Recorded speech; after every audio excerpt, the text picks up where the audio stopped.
Há uma pergunta que dilacera o coração de milhões de cristãos ao redor do mundo.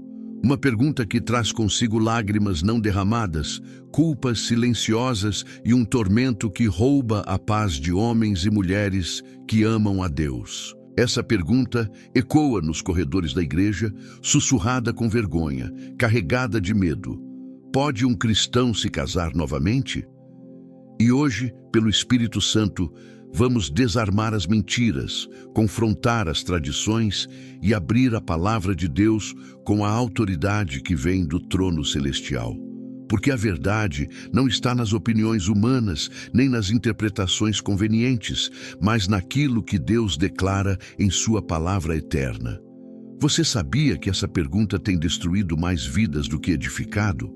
Que tem aprisionado pessoas em relacionamentos tóxicos, violentos, mortos, porque alguém, em algum lugar, disse que Deus prefere ver você sofrer a ver você recomeçar?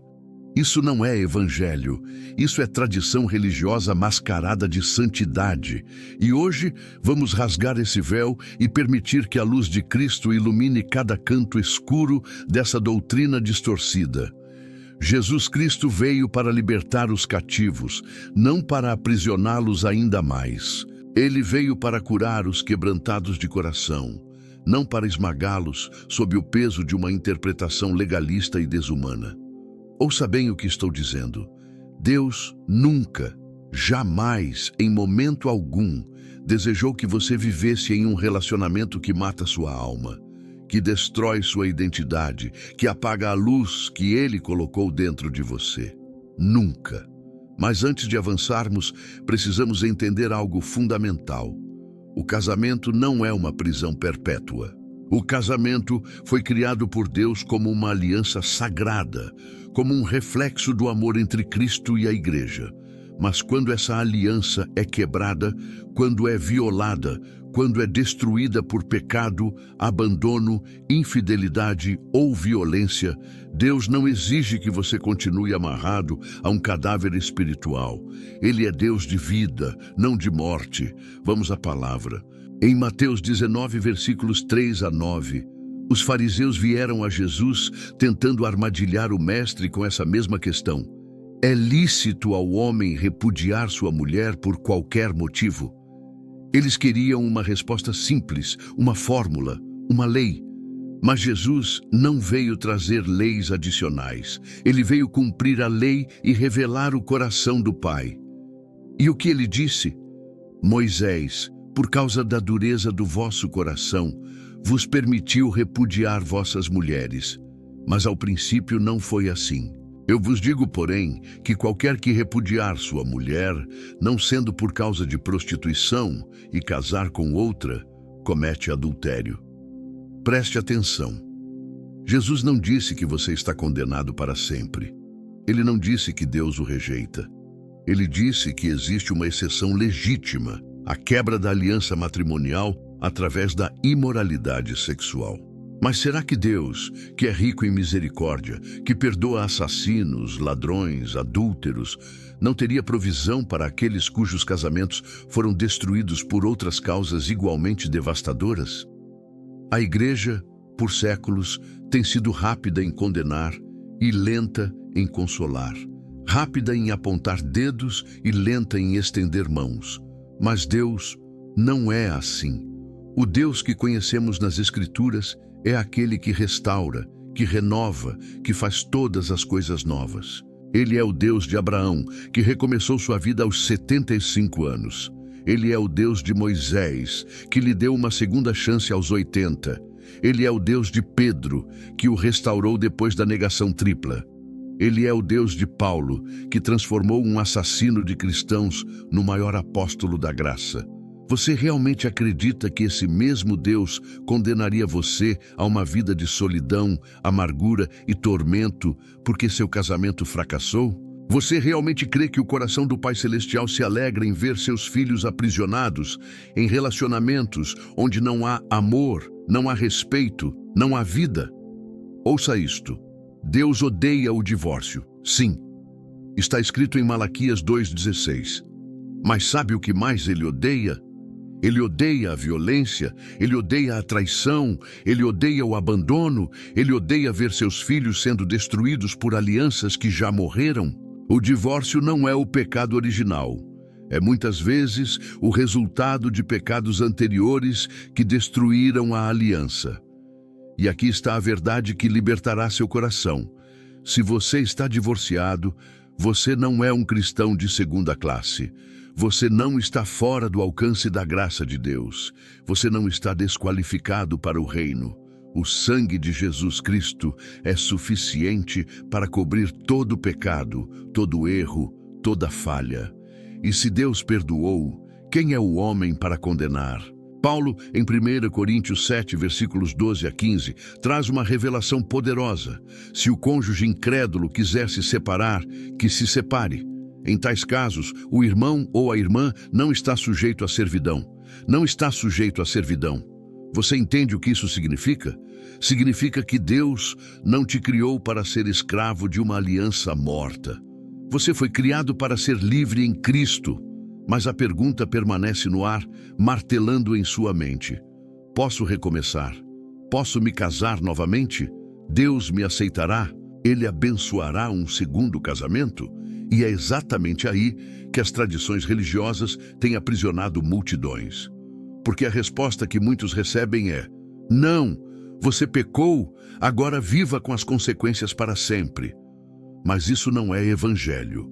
Isso é legalismo travestido de santidade. A verdade é que Deus é especialista em recomeços. Toda a Bíblia é uma narrativa de segundas chances, de novas oportunidades, de restauração impossível tornada possível pela graça divina. E se Ele pode restaurar nações, se Ele pode ressuscitar mortos, se Ele pode transformar desertos em jardins, por que não poderia Ele abençoar um novo casamento fundamentado em Cristo? Você já carregou esse peso por tempo suficiente, já viveu sob condenação por tempo demais, já permitiu que vozes religiosas definissem seu destino quando deveria ter buscado a voz de Deus. E hoje, neste momento, o Espírito Santo está dizendo ao seu coração: filho, filha, você é livre. A condenação que você carrega não vem de mim. Eu não vim para condenar o mundo, mas para que o mundo seja salvo através de mim. Reflita. Quantas vezes você negou a si mesmo a possibilidade de ser feliz novamente porque alguém disse que Deus não permitiria? Quantas vezes você rejeitou a chance de reconstruir sua vida porque a religião te convenceu de que você não merece? Quantas vezes você se escondeu na sombra da culpa quando deveria ter caminhado na luz da graça?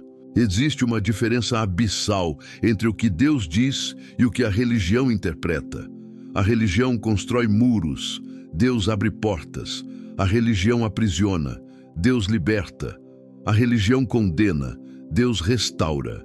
E quando se trata da questão do novo casamento, a religião tem sido implacável, mas a graça de Deus é infinita.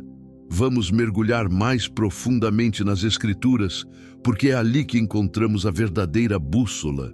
Em Romanos 7, versículos 2 e 3, Paulo escreve: porque a mulher casada está ligada pela lei ao marido enquanto ele viver, mas, se ele morrer, ela está livre da lei do marido. De sorte que será considerada adúltera se, vivendo ainda o marido, unir-se a outro homem. Porém, se ele morrer, ela estará livre da lei e não será adúltera se contrair novo matrimônio. Aqui está um princípio fundamental. A morte dissolve a aliança matrimonial. Mas será que Paulo está falando apenas de morte física? Ou há algo mais profundo aqui? Porque quando um casamento morre por traição, abandono, violência ou pecado sexual, não ocorreu ali uma morte? A aliança não foi quebrada de forma irreversível? A palavra de Deus não é uma prisão de letras mortas. Ela é espírito e vida. Jesus disse em João 6,63, o espírito é o que vivifica, a carne para nada aproveita. As palavras que eu vos disse são espírito e vida. Portanto, quando interpretamos a Escritura, precisamos buscar o espírito da lei, não apenas a letra que mata. O que Jesus estava combatendo em Mateus 19 não era o divórcio em si, mas a leviandade com que os homens da época tratavam o casamento. Eles repudiavam suas esposas por qualquer motivo, porque queimaram a comida, porque envelheceram, porque encontraram outra mais jovem. Era um sistema de descarte, de desumanização, de abuso espiritual e emocional contra as mulheres. E Jesus disse: basta, isso não é o coração de Deus. Mas quando uma aliança é quebrada por pecado grave, quando há abandono definitivo, quando há violência que coloca em risco a vida, quando há infidelidade contínua e rebeldia contra Deus, essa aliança já morreu. E Deus, que é Deus de vida, não exige que você permaneça amarrado a um cadáver espiritual. Ouça esta verdade libertadora. Você não é definido pelos seus erros passados. Você não é a soma dos seus fracassos. Você é filho do Deus Altíssimo, comprado com o sangue precioso de Jesus Cristo, selado com o Espírito Santo da promessa. E se Deus te perdoou, ninguém, absolutamente ninguém, tem o direito de te condenar. Pense em Davi, um homem segundo o coração de Deus, que cometeu adultério com Batseba e assassinou seu marido Urias, pecados gravíssimos. Mas quando Davi se arrependeu genuinamente, Deus não apenas o perdoou, mas continuou usando-o poderosamente. E de onde veio Jesus? Da linhagem de Davi. Deus não apagou Davi da história da redenção. Ele o manteve como parte essencial do plano messiânico. Se Deus pode fazer isso com um adúltero e assassino arrependido, você realmente acredita que ele rejeitaria você por ter se divorciado de um casamento destrutivo? Você realmente crê que ele negaria a você a chance de reconstruir sua vida em um relacionamento saudável, fundamentado em Cristo? A graça de Deus não é uma cobertura frágil que se rompe ao primeiro erro. A graça é um oceano infinito de misericórdia que nos alcança nas profundezas mais escuras. E quando você emerge desse oceano, você não sai condenado, você sai purificado, renovado, restaurado. Mas há outra questão que precisamos enfrentar: a condenação da igreja. Quantas vezes você já ouviu: divorciados não podem servir a Deus, divorciados não podem liderar, divorciados não podem pregar, divorciados não podem ser diáconos, presbíteros, pastores? Como se o divórcio fosse o pecado imperdoável, como se fosse pior do que orgulho, ganância, falta de amor, hipocrisia. Isso é farisaísmo puro. É a mesma mentalidade que Jesus confrontou quando defendeu a mulher adúltera em João 8. Aquele que dentre vós estiver sem pecado, seja o primeiro que lhe atire a pedra. E todos se retiraram, porque todos eram pecadores. Todos. A igreja não tem o direito de criar categorias de pecado onde Deus não criou. Não tem o direito de colocar fardos sobre os ombros das pessoas que nem ela mesma consegue carregar. Jesus disse em Mateus 23:4, falando dos fariseus: pois atam fardos pesados e difíceis de suportar e os põem aos ombros dos homens. Eles, porém, nem com o dedo querem movê-los. Você não precisa carregar esse fardo. Cristo já levou sobre si todos os nossos pecados, todas as nossas transgressões, todas as nossas falhas. E quando ele disse na cruz, está consumado, ele não estava falando apenas da obra da redenção. Ele estava declarando que toda condenação foi abolida para aqueles que estão nele. Romanos 8:1 é cristalino. Portanto, agora, nenhuma condenação há para os que estão em Cristo Jesus. Nenhuma. Não diz nenhuma condenação exceto para divorciados. Não diz nenhuma condenação exceto para quem falhou no casamento. Diz nenhuma condenação. Ponto final. Então, se você está em Cristo, se você se arrependeu genuinamente, se você buscou a Deus de todo o coração, você está livre. Livre da culpa, livre da vergonha, livre da condenação, livre para recomeçar. Ah, mas e se eu me casar novamente, estarei em adultério contínuo? Essa é uma das mentiras mais cruéis que a religião propagou. Porque se o primeiro casamento foi dissolvido legitimamente, seja por infidelidade, abandono ou morte da aliança, não há adultério no segundo casamento quando ele é fundamentado em Cristo e em obediência a Deus. O adultério é a quebra de uma aliança viva, não a construção de uma nova aliança sobre as cinzas de uma aliança morta. Quando você se casa novamente em Cristo, com arrependimento genuíno pelo passado e compromisso com o futuro, você não está cometendo adultério. Você está recomeçando sob a graça de Deus.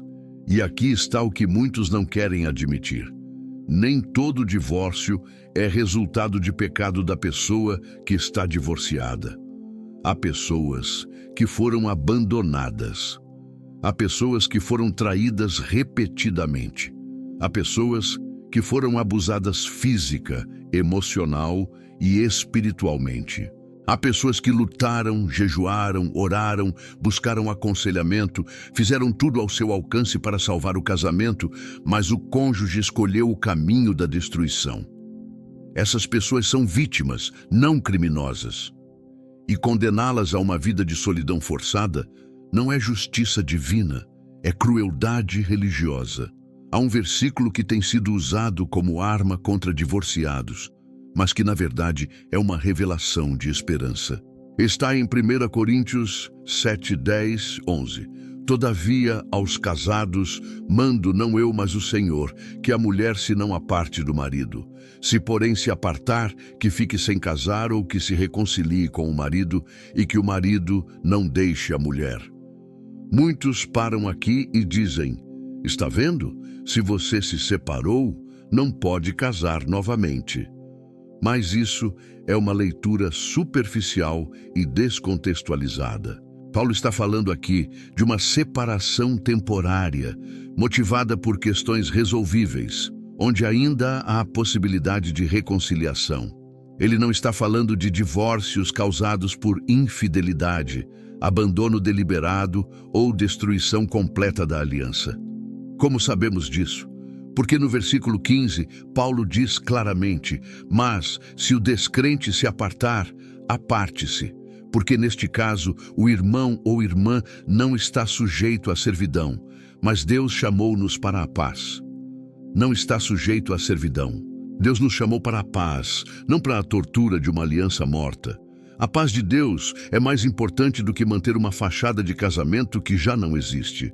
A saúde espiritual, emocional e até física de uma pessoa é mais valiosa aos olhos de Deus do que preservar uma estrutura vazia chamada matrimônio. Você precisa entender algo fundamental sobre o caráter de Deus.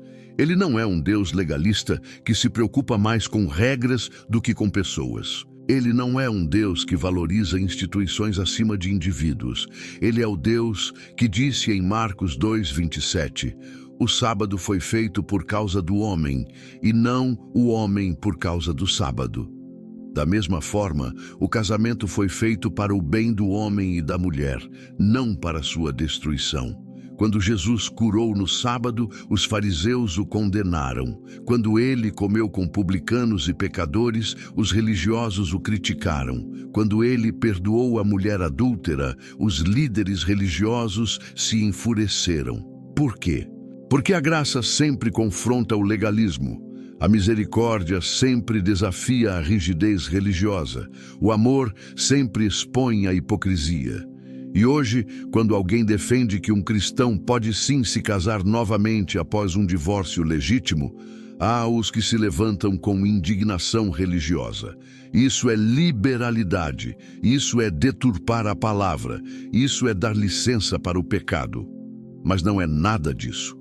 É simplesmente proclamar a verdade completa do Evangelho, que é graça e verdade em equilíbrio perfeito. Jesus não veio para facilitar o pecado, mas para libertar o pecador. Ele não veio para aprovar o divórcio, mas para restaurar os divorciados. Ele não veio para destruir vidas, mas para dar vida em abundância, e isso inclui a vida matrimonial. Pense na mulher samaritana em João 4. Ela teve 5 maridos e estava vivendo com um homem que não era seu marido. Era uma situação complicadíssima, mas Jesus não a condenou. Ele não disse, você está desqualificada para o reino de Deus. Ele ofereceu a ela água viva. Ele a transformou em evangelista. Ela se tornou a primeira missionária aos gentios. Se Jesus pode fazer isso com uma mulher com 5 casamentos fracassados, você realmente acredita que ele rejeitaria você por um divórcio e um recomeço? A questão não é quantas vezes você falhou. A questão é, onde está seu coração agora? Você está buscando a Deus? Você está em obediência? Você está fundamentando sua nova vida em Cristo? Se a resposta é sim, então você não apenas pode recomeçar, você deve recomeçar. Deus não criou ninguém para viver em solidão forçada, carregando culpas eternas por erros que já foram perdoados. Gênesis 2:18 diz, não é bom que o homem esteja só. Isso é um princípio de criação. Deus nos fez para relacionamento, para companheirismo, para amor mútuo. E esse princípio não foi revogado por causa do divórcio. Sim, há pessoas que têm o dom do celibato e escolhem servir a Deus nessa condição. Paulo fala sobre isso em 1 Coríntios 7. Mas ele deixa claro que isso é um dom específico, não uma sentença universal para todos os divorciados. Você sabe qual é o maior medo de quem está divorciado e deseja se casar novamente? Não é o julgamento das pessoas, não é o que a igreja vai pensar. É o medo de que Deus não abençoe esse segundo casamento. É o medo de estar fora da vontade divina. É o medo de construir sobre a areia e não sobre a rocha. E é exatamente por isso que você precisa buscar a Deus com todo o seu coração antes de dar esse passo. Você precisa ter certeza de que seu coração foi curado, de que você aprendeu com os erros passados, de que você está preparado para construir um casamento fundamentado em Cristo, não em emoções passageiras ou necessidades não resolvidas. O casamento não é a solução para a solidão. Cristo é. O casamento não é a cura para suas feridas. O Espírito Santo é. O casamento não é o que vai preencher o vazio do seu coração. Somente Deus pode fazer isso. Mas quando você está completo em Cristo, quando você foi curado e restaurado, quando você aprendeu a viver em plenitude como filho de Deus, então sim, você está pronto para um novo casamento que honre ao Senhor. E sabe o que acontece quando você constrói um casamento sobre esse fundamento? Deus não apenas permite, Ele abençoa. Porque um casamento centrado em Cristo não é uma rebeldia contra a vontade de Deus, é a manifestação dela. Isaías 61:7 declara, em lugar da vossa vergonha tereis dupla honra, em lugar da afronta exultareis na vossa porção. Por isso na vossa terra possuireis o dobro e tereis perpétua alegria. Dupla honra, dobro, perpétua alegria. Isso é o coração de Deus para os que foram humilhados, envergonhados, destruídos. Deus não apenas restaura, Ele multiplica. Ele não apenas cura, Ele dá beleza em lugar de cinzas. Ele não apenas perdoa, Ele transforma seu passado doloroso em testemunho poderoso. Mas há uma condição. Você precisa se arrepender genuinamente, não uma tristeza superficial, mas um arrependimento profundo que reconhece onde errou, que se responsabiliza pela sua parte, que busca transformação real.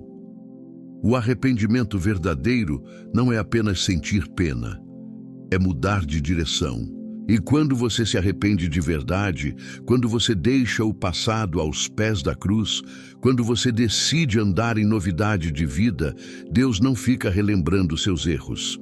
Miqueias 7:19 diz que Ele lança nossos pecados nas profundezas do mar.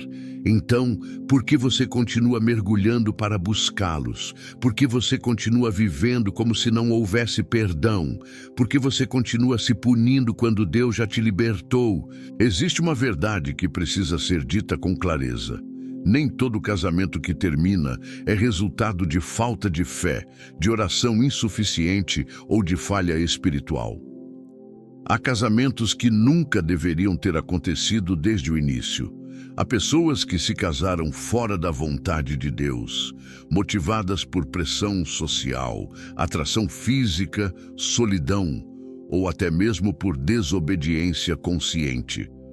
E quando você constrói uma casa sobre fundação errada, mais cedo ou mais tarde, ela desaba. Isso não significa que você está condenado para sempre. Significa que você precisa reconstruir, mas desta vez sobre a rocha que é Cristo. Deus é tão misericordioso que até mesmo quando saímos da sua vontade, Ele tem um caminho de retorno. Israel saiu do Egito para ir à terra prometida, mas por causa da desobediência, vagaram 40 anos no deserto. Aquela geração morreu sem entrar na promessa, mas Deus não abandonou o plano. Ele levantou uma nova geração e a conduziu à terra prometida. Da mesma forma, se você saiu da vontade de Deus no seu primeiro casamento, se você errou, se você escolheu mal, se você desobedeceu, isso não significa que não há mais promessa para você. Deus pode levantar uma nova oportunidade, um novo casamento que desta vez seja segundo o coração dele. Mas você precisa aprender com o deserto. Você precisa deixar que Deus trate com seu coração. Você precisa permitir que Ele cure suas feridas, quebre seus padrões destrutivos, transforme sua maneira de amar e de se relacionar. Sem essa transformação, você vai repetir os mesmos erros.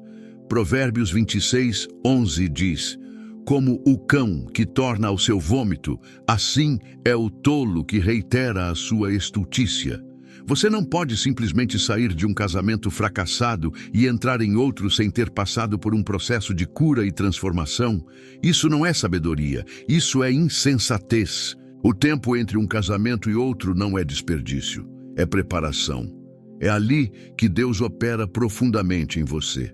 É ali que Ele cura suas inseguranças, suas carências, suas feridas de rejeição e abandono. É ali que Ele te ensina a encontrar sua identidade nele, não em outra pessoa. Porque o maior perigo de se casar novamente, sem estar curado, é transformar o novo cônjuge em seu salvador. E nenhum ser humano pode ser seu salvador. Somente Cristo pode preencher o vazio existencial do seu coração. Somente Ele pode te dar paz, segurança, identidade e propósito. Então, antes de perguntar, posso me casar novamente? Pergunte, estou curado? Estou inteiro em Cristo? Aprendi com meus erros? Estou preparado para construir um casamento segundo os princípios do reino de Deus? E aqui está uma verdade libertadora. Deus não está interessado apenas em permitir ou proibir seu novo casamento. Ele está interessado em você, em sua maturidade espiritual, em sua saúde emocional, em sua intimidade com Ele. Porque quando você está bem com Deus, quando você está alinhado com Ele, suas escolhas começam a refletir sua sabedoria. Há uma passagem poderosa em Jeremias 29:11. Porque sou eu que conheço os planos que tenho para vós, diz o Senhor, planos de paz e não de mal, para vos dar o fim que esperais. Planos de paz, não de destruição, não de castigo eterno, não de solidão perpétua. Deus tem um futuro para você. E esse futuro pode incluir um casamento abençoado, próspero, fundamentado em Cristo. Mas você precisa confiar no timing dele, não no seu. Você precisa esperar até estar pronto, não apenas emocionalmente disponível. A Bíblia está cheia de histórias de recomeços. Noé recomeçou a humanidade depois do dilúvio. Abraão recomeçou sua vida aos 75 anos. Moisés recomeçou aos 80. Josué recomeçou a conquista da terra prometida. Davi recomeçou depois do adultério e assassinato. Pedro recomeçou depois de negar Jesus 3 vezes. Paulo recomeçou depois de perseguir a igreja. E você realmente acredita que Deus, que é especialista em recomeços, não pode dar a você uma segunda chance no casamento? Mas há outra questão que precisa ser abordada. E se você foi a parte culpada? E se foi você quem traiu, você quem abandonou, você quem destruiu o casamento? Ainda assim, há esperança? A resposta é sim. Porque o arrependimento genuíno traz restauração completa. Davi matou um homem e roubou sua esposa, mas quando se arrependeu de coração, Deus o restaurou. Pedro negou a Jesus 3 vezes, mas quando se arrependeu, Jesus o restaurou e lhe deu as chaves do reino. O que Deus exige não é perfeição passada, mas arrependimento presente e transformação futura. Ele não está procurando pessoas sem falhas. Ele está procurando corações quebrantados e contritos. Salmo 51:17 declara: os sacrifícios para Deus são o espírito quebrantado. A um coração quebrantado e contrito não desprezarás, ó Deus. Você já se apresentou diante de Deus com um coração verdadeiramente quebrantado? Você já assumiu sua responsabilidade pelos erros? Você já permitiu que Ele te transformasse de dentro para fora? Se você fez isso, então você não está mais definido pelos seus erros passados. Você é uma nova criatura em Cristo. 2 Coríntios 5:17 é categórico. Assim que, se alguém está em Cristo, nova criatura é. As coisas velhas já passaram. Eis que tudo se fez novo. Tudo se fez novo. Não apenas algumas coisas, não apenas parte da sua vida. Tudo, incluindo seu direito de recomeçar, de se casar novamente, de construir uma família fundamentada em Cristo. Mas você precisa entender que esse recomeço não é uma fuga da dor. É uma conquista através da dor. Não é um atalho, é um caminho de transformação. Não é uma licença para repetir erros. É uma oportunidade para aplicar o que você aprendeu. E quando você se casa novamente com essa consciência, com esse preparo, com essa maturidade, seu segundo casamento não é um segundo erro, é um segundo milagre. Porque Deus pode pegar os pedaços quebrados da sua vida e construir algo mais bonito do que o original. Isso não significa que o novo casamento será perfeito. Não significa que não haverá desafios, conflitos, dificuldades. Mas significa que você estará equipado para enfrentá-los de forma diferente, com ferramentas espirituais que você não tinha antes, com uma dependência de Deus que você não conhecia antes. Reflita. Você está esperando a pessoa perfeita para se casar novamente, ou você está se tornando a pessoa certa? Você está buscando alguém que preencha suas carências, ou você está permitindo que Cristo preencha seu vazio para que você possa oferecer amor verdadeiro, não necessidade disfarçada? Há um princípio espiritual que muitos ignoram quando se trata de casamento e recasamento.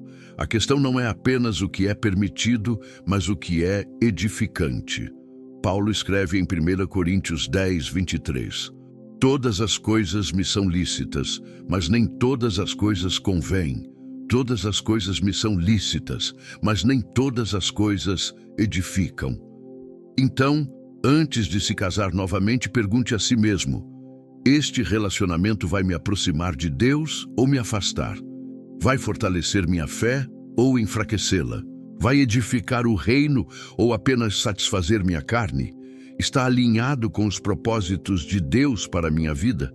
Porque você pode ter o direito de se casar novamente, mas se for com a pessoa errada, no tempo errado, pelas razões erradas, você vai criar outro desastre. E Deus, em sua misericórdia, muitas vezes fecha portas não para te punir, mas para te proteger de escolhas que vão te destruir.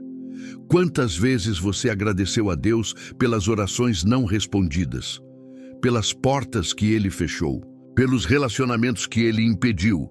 Porque se você está vivo espiritualmente hoje, é porque Deus te protegeu de muitas decisões que pareciam certas na época, mas que teriam sido fatais para seu destino. E o mesmo princípio se aplica ao novo casamento. Deus não é contra você ter um companheiro. Ele é contra você ter o companheiro errado. Ele não é contra você ser feliz. Ele é contra você buscar felicidade fora dele. Ele não é contra o casamento. Ele é contra casamentos que vão te destruir espiritualmente. Por isso, em 2 Coríntios 6,14, Paulo adverte: não vos prendais a um jugo desigual com os infiéis, porque que sociedade tem a justiça com a injustiça? E que comunhão tem a luz com as trevas? Se você é cristão e está considerando se casar novamente com alguém que não conhece a Cristo, você está brincando com fogo. Você pode argumentar: mas eu vou evangelizá-lo, eu vou trazê-lo para Cristo. Isso é presunção. A palavra de Deus não diz para você se casar com incrédulos esperando convertê-los depois. Ela diz claramente: não se prenda a jugo desigual. Porque o que acontece na maioria das vezes não é o crente que puxa o incrédulo para cima. É o incrédulo que puxa o crente para baixo. É a luz que se apaga nas trevas, não as trevas que se iluminam pela luz quando há uma aliança íntima e permanente sem fundamento espiritual comum. Então, se você está divorciado e deseja se casar novamente, certifique-se de que é com alguém que ama a Jesus mais do que ama a você. Alguém que busca o reino de Deus em primeiro lugar. Alguém que está comprometido com a santidade, com a palavra, com os princípios do reino. Porque um casamento construído sobre Cristo não é apenas permitido por Deus, é abençoado por Ele. E quando Deus abençoa, nenhum homem pode amaldiçoar. Mas voltemos à questão da condenação religiosa. Há igrejas que não permitem que divorciados sirvam em nenhuma posição de liderança. Há denominações que consideram o divórcio um pecado imperdoável. Há comunidades que tratam os divorciados como párias espirituais. E isso não é apenas cruel, é antibíblico. Porque se o divórcio fosse imperdoável, Jesus não teria perdoado a mulher samaritana. Paulo não teria escrito sobre isso em suas cartas. Deus não teria dado diretrizes sobre como lidar com essa situação. A verdade é que toda a Bíblia é uma narrativa de graça para pecadores. Todos os heróis da fé falharam em algum momento. Abraão mentiu, Isaque mentiu, Jacó enganou, Moisés matou, Davi adulterou e assassinou. Salomão se desviou. Pedro negou. Paulo perseguiu a igreja. E todos foram restaurados. Então, por que o divorciado seria tratado de forma diferente? Porque ele seria a única categoria de pecador que não pode ser completamente restaurada. Isso não é graça. Isso é legalismo farisaico. E Jesus foi claro sobre os fariseus. Ele os chamou de hipócritas, sepulcros caiados, raça de víboras. Porque eles colocavam fardos pesados sobre as pessoas, enquanto eles mesmos não moviam um dedo para ajudá-las. Você não precisa da aprovação de nenhuma igreja para ser restaurado por Deus. Você não precisa de nenhum comitê religioso para autorizar seu recomeço. Você precisa de Jesus. E se Jesus te perdoou, se Ele te restaurou, se Ele te chamou para uma nova vida, quem é o homem para dizer que você não pode? Há uma passagem em Atos 10 que revoluciona essa questão. Pedro teve uma visão onde Deus lhe mostrou animais considerados imundos e lhe disse: levanta-te, Pedro, mata e come. Pedro respondeu: de modo nenhum, Senhor, porque nunca comi coisa alguma comum e imunda. E a voz de Deus disse: não chames tu comum ao que Deus purificou. Você entende a revelação aqui? O que Deus purifica, nenhum homem pode chamar de impuro. Se Deus te perdoou, te restaurou, te purificou pelo sangue de Jesus, quem é a igreja, quem é o pastor, quem é o líder religioso para te chamar de impuro? O problema não está em Deus. Está em sistemas religiosos que se apegam mais à tradição do que à graça, que valorizam mais a aparência de santidade do que a transformação genuína de vidas, que se importam mais com regras humanas do que com o coração de Deus. Mas você não serve a um sistema, você serve a um Salvador. E esse Salvador disse em João 8,36, Se, pois, o Filho vos liberta, verdadeiramente sereis livres. Livre da condenação, livre da culpa, livre da vergonha, livre para recomeçar. Então, se você está divorciado e se sente chamado por Deus para servir, sirva. Se você sente que Deus te equipou para liderar, lidere. Se você sabe que Deus te deu dons espirituais, use-os. Não permita que vozes religiosas sufoquem o chamado de Deus sobre sua vida. Porque a verdade é esta: sua unção não vem da aprovação humana, vem da unção do Espírito Santo. Seu chamado não é validado por uma placa na parede de uma igreja. É confirmado pela transformação de vidas através do seu ministério. Sua autoridade espiritual não vem de um título eclesiástico, vem da sua intimidade com Deus. E se Deus te chamou, Ele mesmo vai abrir as portas que nenhum homem pode fechar. Mas há uma pergunta que ainda permanece no ar, e é uma pergunta honesta, que merece uma resposta honesta. Se eu me casar novamente, Deus realmente vai abençoar esse casamento? Ou vou viver em constante dúvida, sempre me perguntando se estou em pecado? E aqui está a resposta que vai libertar sua consciência. Se você se arrependeu genuinamente de qualquer pecado relacionado ao primeiro casamento, se você buscou a Deus de todo o coração, se você esperou pelo tempo de cura e transformação, se você está se casando com alguém que ama a Cristo, fundamentado nos princípios da palavra, então você não está em pecado, você está em obediência. Porque obedecer a Deus não é apenas evitar o pecado, é buscar sua vontade ativamente, é construir sua vida sobre fundamentos sólidos, é honrar a Cristo em cada relacionamento, incluindo o matrimonial. E quando você faz isso, Deus não apenas permite, Ele participa. Ele não apenas tolera, Ele abençoa. Ele não fica à margem observando, Ele está no centro, santificando, fortalecendo, sustentando. Pense no casamento em Caná da Galileia. O primeiro milagre de Jesus foi transformar água em vinho em uma festa de casamento. Ele poderia ter escolhido qualquer lugar para manifestar sua glória pela primeira vez. Mas ele escolheu um casamento, porque o casamento é importante para Deus. E se o casamento é importante para Deus, você realmente acredita que ele se importaria apenas com os primeiros casamentos e abandonaria todos os segundos? Isso não faz sentido teológico nem emocional. Deus não é um Deus de categorias. Ele não divide seus filhos em classes, os que nunca erraram e os que falharam uma vez. Ele vê corações, ele vê motivações, ele vê arrependimento, ele vê transformação.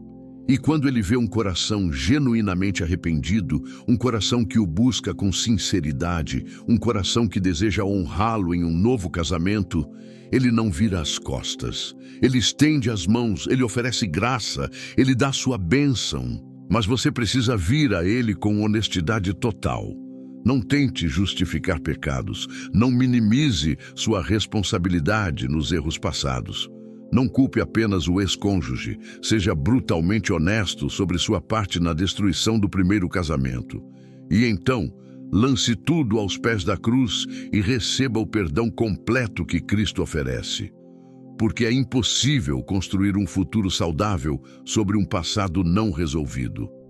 As feridas não cicatrizadas do primeiro casamento vão contaminar o segundo. Os padrões destrutivos não quebrados vão se repetir. As mágoas não perdoadas vão envenenar o novo relacionamento. Por isso, o período entre um casamento e outro é sagrado. Não é um intervalo entre relacionamentos. É um tempo de reconstrução espiritual e emocional. É ali que Deus opera cirurgias profundas em você. É ali que Ele arranca raízes de amargura, cura feridas de rejeição, quebra cadeias de insegurança, destrói fortalezas de medo. E você não pode apressar esse processo. Você não pode pular etapas. Você não pode fingir que está curado quando ainda está sangrando por dentro, porque se você fizer isso, vai apenas transferir seus problemas para um novo relacionamento. Eclesiastes 3:1 declara: tudo tem o seu tempo determinado, e há tempo para todo o propósito debaixo do céu.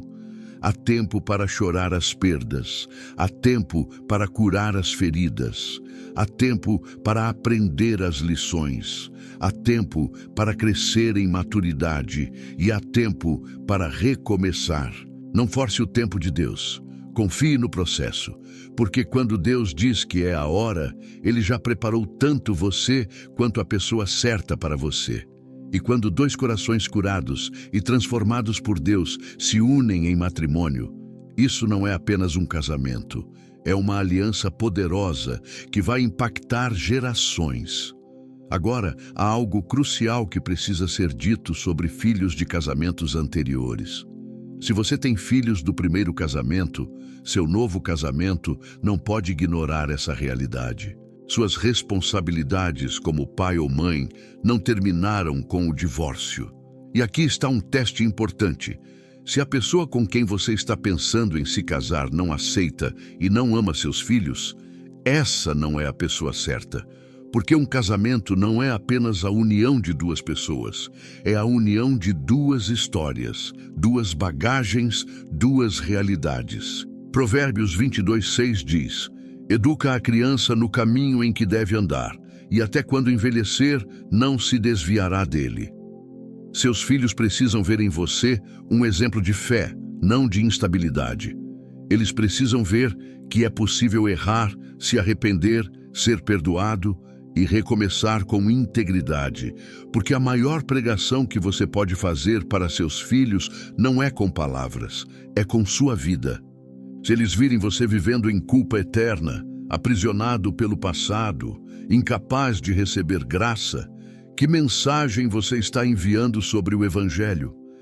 Mas se eles virem você se arrependendo genuinamente, buscando a Deus de todo o coração, sendo transformado, crescendo em maturidade e então reconstruindo sua vida sobre fundamentos sólidos em Cristo, que testemunho poderoso isso não será?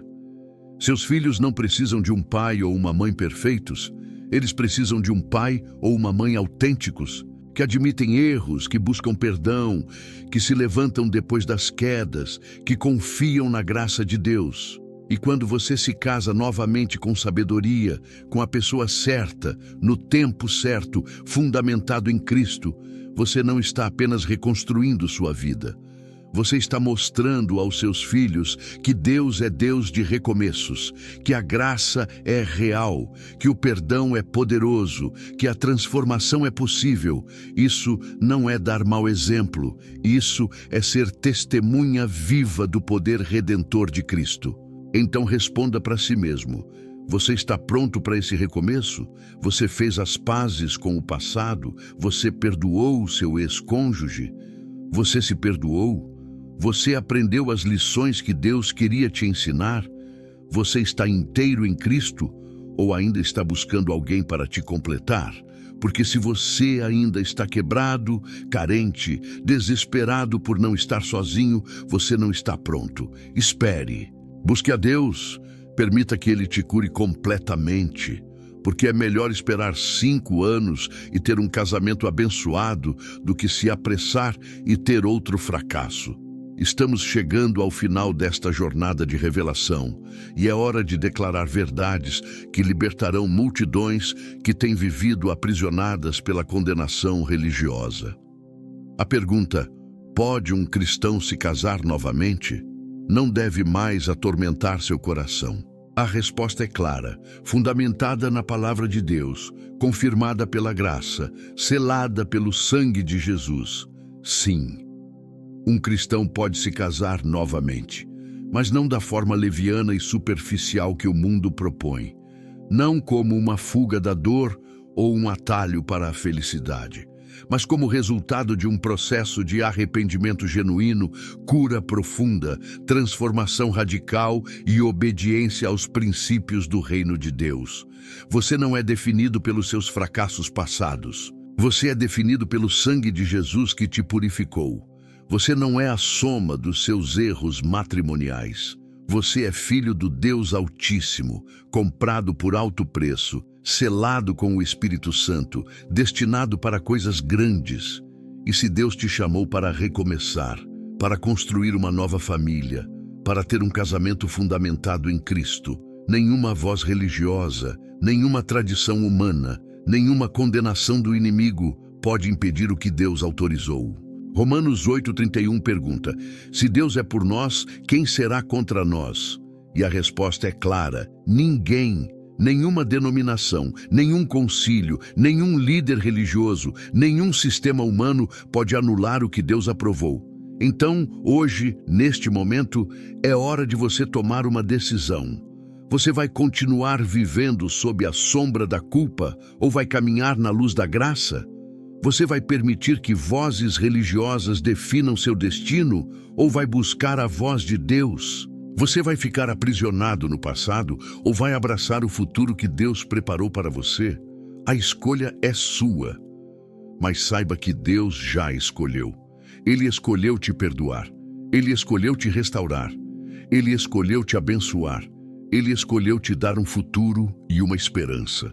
Isaías 43:18-19 declara: não vos lembreis das coisas passadas, nem considereis as antigas. Eis que farei uma coisa nova, agora sairá à luz. Porventura não a percebereis?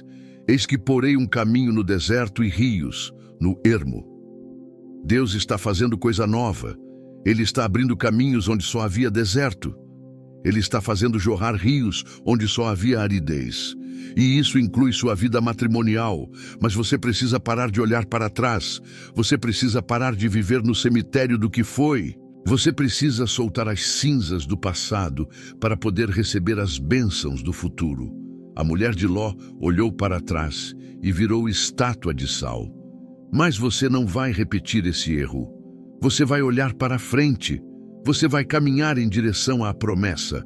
Você vai confiar que o melhor de Deus ainda está por vir. E quando você se casar novamente, não se mais quando, porque Deus tem esse propósito para muitos de vocês, você vai construir esse casamento sobre a rocha inabalável que é Cristo. Você vai fundamentar esse relacionamento nos princípios eternos da palavra. Você vai honrar a Deus em cada decisão, em cada palavra, em cada ação. E sabe o que vai acontecer? Esse casamento vai se tornar um testemunho poderoso da graça de Deus. Vai se tornar uma prova viva de que Deus restaura o que foi quebrado. Vai se tornar uma declaração profética de que não há situação tão destruída que Deus não possa reconstruir. As pessoas vão olhar para você e perguntar: como é possível? Como alguém que passou por tanto pode estar tão feliz, tão realizado, tão em paz?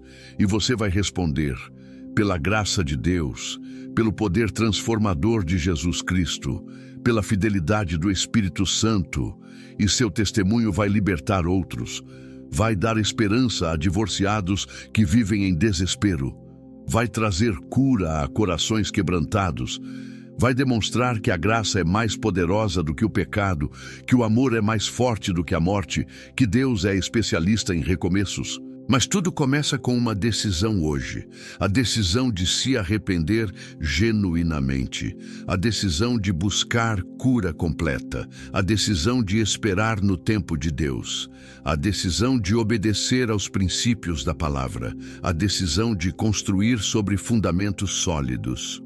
E quando você tomar essas decisões, quando você alinhar sua vida com a vontade de Deus, quando você permitir que Ele seja Senhor absoluto do seu coração e dos seus relacionamentos, então a bênção virá. Não porque você merece, mas porque Ele é fiel. Não porque você é perfeito, mas porque Ele é misericordioso. Não porque você nunca errou, mas porque Ele te perdoou. Então, levante sua cabeça, endireite suas costas, enxugue suas lágrimas. Hoje se quebra toda a condenação. Hoje se rompe toda a corrente de culpa. Hoje se destrói toda a fortaleza de vergonha. Você é livre, livre para amar novamente, livre para confiar novamente, livre para construir novamente, livre para ser feliz novamente. Porque aquele a quem o Filho liberta, verdadeiramente é livre. E eu declaro sobre sua vida: você receberá dupla honra em lugar da vergonha. Você terá alegria em lugar de luto. Você experimentará beleza em lugar de cinzas, porque o Senhor dos Exércitos assim o decretou. Filipenses 1:6 é a sua promessa. Tendo por certo isto mesmo, que aquele que em vós começou a boa obra a aperfeiçoará até o dia de Jesus Cristo. Deus não desiste de você. Ele não te abandonou no meio do caminho. Ele vai completar a obra que começou. E essa obra inclui restaurar sua vida matrimonial, dar-lhe um casamento que honre o seu nome, abençoar sua família, transformar sua história de dor em testemunho de poder. Então levante-se, sacuda a poeira do passado, quebre as correntes da religião, receba a graça que Jesus oferece. Você não é divorciado, você é restaurado. Você não é rejeitado, você é escolhido. Você não é condenado, você é perdoado. Você não é desqualificado, você é ungido. Você não está fora da vontade de Deus, você está exatamente onde Ele pode te usar poderosamente. Hoje, declare sobre sua vida: eu sou livre, eu sou perdoado, eu sou restaurado e eu vou caminhar no propósito de Deus para minha vida, incluindo ter um casamento abençoado que glorifique o nome do Senhor. Levante-se e caminhe naquilo que Deus já declarou sobre a sua vida. Seu tempo de lamentação acabou, seu tempo de manifestação chegou, em nome de Jesus. Amém.